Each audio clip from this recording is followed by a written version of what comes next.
Hello everyone, this is John Larry Alarde, and today I am going to talk all about the anatomy of toad.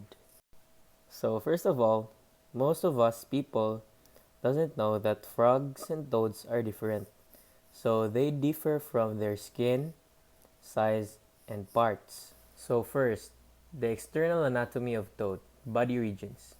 There are two body regions. First is the axial region and the appendicular region. The toad's axial region is divided into two parts, the head and the trunk. First is the head. So the head is composed of the snout, nostrils, eyes, and the tympanic membrane. The snout is where the mouth and nostrils lies. Next, the nostrils. It is the anterior openings for entry and exit of air. Next is the eyes, used for sight, provided with upper eyelids, lower eyelids, and nictitating membrane. The tympanic membrane is the eardrum that receives sound waves for hearing. Next is the second half of the axial region. It is the trunk. So the trunk is composed of the thoracic or chest region, the parotid glands, abdominal or lumbar region, and lastly the anus. So the thoracic or chest region is the anterior half of the trunk. The parotid glands secrete substances that can deter predation. Next, the abdominal or lumbar region. It is the posterior half of the trunk. Lastly, the anus. It is where the toad excretes their waste. Next, the appendicular region of the toad. It is made up of the forelimbs and hindlimbs. So the forelimbs are short articulated membrane located behind the head, used for walking. So the forelimbs are made up of the upper arm, middle arm, the wrist, and lastly the hand. Next, the hindlimbs. It is a long, powerful, articulated membrane attached to the terminal end of the trunk, used for walking, jumping, and swimming. It is made up of the thigh, shank, ankle, and lastly, the foot. So now we move on to the internal anatomy of the toad. First is the line alba. It is the line at the center of the abdomen. Next, the ventral abdominal vein, a vein that is attached to the abdominal wall. Next part of the internal anatomy of toad is the pericardial cavity. It is a small cavity that holds the heart.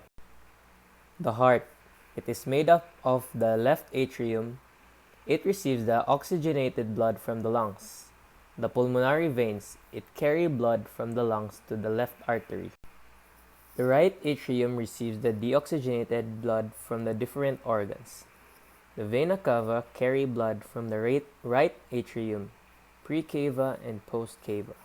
Lastly, the ventricle. It receives the oxygenated and deoxygenated blood from the atria. The next part of the internal anatomy of toad is the pleuroperitoneal cavity. So first, the lungs. It is paired, can be seen inflated or collapsed. Primary organ for breathing. Next is the liver. It is the largest gland in the body, reddish brown in color, secretes bile and processes digested food molecules. The gallbladder, small rounded sac, stores bile. Stomach, bag-shaped muscular slightly curved sac, mechanically breaks down food and stores and regulate food passage rate to the small intestine. Pancreas. It is a long, thin, irregular, yellowish organ. It secretes hormones to the duodenum. The large intestine. It is a straight, club-shaped dark color. It solidifies and stores waste product. The small intestine. It is a long, narrow, coiled tube. Digestion and absorption of nutrients. The urinary bladder. It is a membrane-like bilobed sac. It collects and stores urine until released. The spleen. It is a rounded dark red gland. Active immune response synthesizes antibodies and filters red blood cells. The kidney. It is a flat, elongated, dark brown. It filters and excretes water. Next, the testes, for male toads only.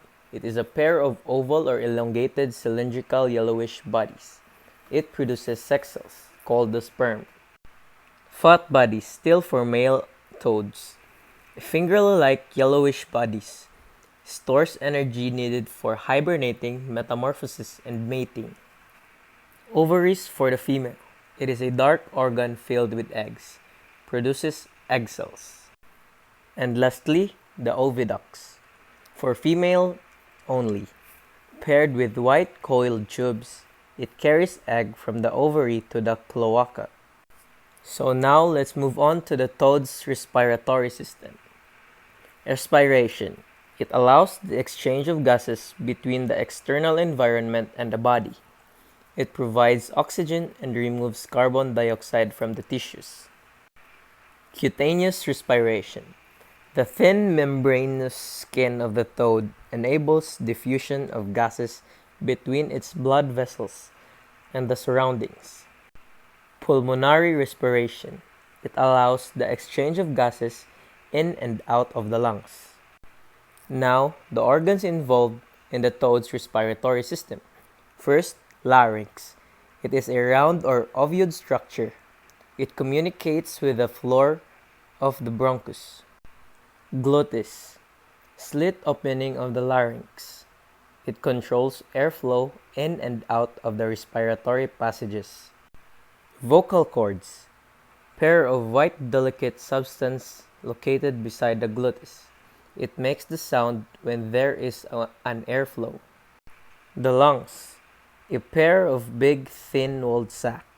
It transports oxygen from the atmosphere into the bloodstream and to release carbon dioxide from the bloodstream into the atmosphere. The visceral pleura is a thin outmost covering of the lungs. Alveoli, small thin-walled chambers. It is the site of gas exchange.